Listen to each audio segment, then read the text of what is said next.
નમસ્કાર દર્શક મિત્રો આપણી યુટ્યુબ ચેનલમાં તમારું હાર્દિક સ્વાગત છે। પહેલાં તો મિત્રો નવો હોય તો LGT ગુજરાતીને સબસ્ક્રાઈબ જરૂરથી કરી લેજો।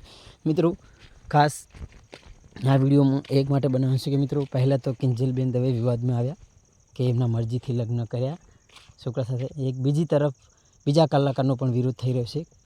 આરતી સાંગાણી એ પણ કલાકાર છે મિત્રો, સિંગર, તેમનો પણ અત્યારે વિરોધ થઈ રહ્યો છે। તેમને એક ગોહિલ સમાજના સાથે લગ્ન કર્યા, પ્રેમ લગ્ન। તો મિત્રો તમારું શું કહેવું છે આ વિડીયો જરૂરથી જોઈ લો અને આરતી સાંગાણી આ સિંગર શું બોલી રહે છે આખો વિડીયો સાંભળો। જય માતા। મને એવું હતું કે મને મારું ઘર અપનાવશે, કારણ કે મેં આવડી થઈ, મેં મારા ઘર માટે જે કર્યું છે। અને જ્યાં સુધી આ સમાજ માટે મેં ગીતો ગાયા, સમાજના ગીતો ગાયા, ત્યાં સુધી હું બધાને વાલી લઈ ગઈ, ત્યાં સુધી બધાને મારા જેવું કોઈ સારું નહોતું લાગતું। અને આજે જ્યારે એક દીકરી પોતાના માટે કંઈક વિચારે છે, એવી એક દીકરી પોતાના, મારા ઘરમાં નથી એવો માહોલ એટલે મેં ઘરે ના કીધું અને મારે આ પગલું ભરવું પડ્યું।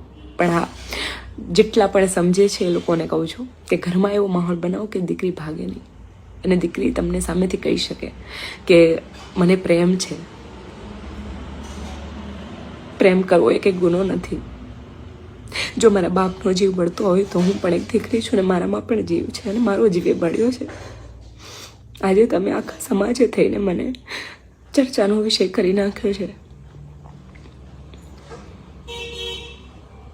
જે લોકો મોટા જે લોકોથી થોડીક ઉમ્મીદ હોય છે એ લોકો પણ આજે ન સાંભળી હોય, જે લોકોને વાતની ખબર જ નથી, એવી વાતો કરે છે। જ્યારે હું પટેલ સમાજમાં પરણીને ગઈ હોત અને એ દીકરો મને હેરાન કરત તો પટેલ સમાજ આવત? પટેલ સમાજનો દીકરાને તમે લોકો આવી રીતે જ વાતો કરત? કેટલી દીકરીઓ એવી છે કે જે પટેલ સમાજની અંદર પણ હેરાન થાય છે, ત્યાં જઈને વાતો કરો। હું ખુશ છું અને મારું જીવન છે,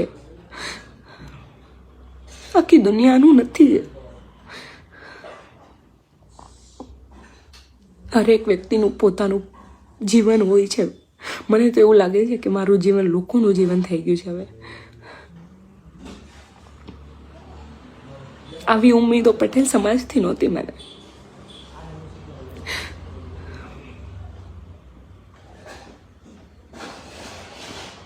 બની શકે તો કોઈ પણ દીકરીને આવી રીતે હેરાન ન કરતા તમે। તમારા ઘરે પણ દીકરી છે। જય માતાજી।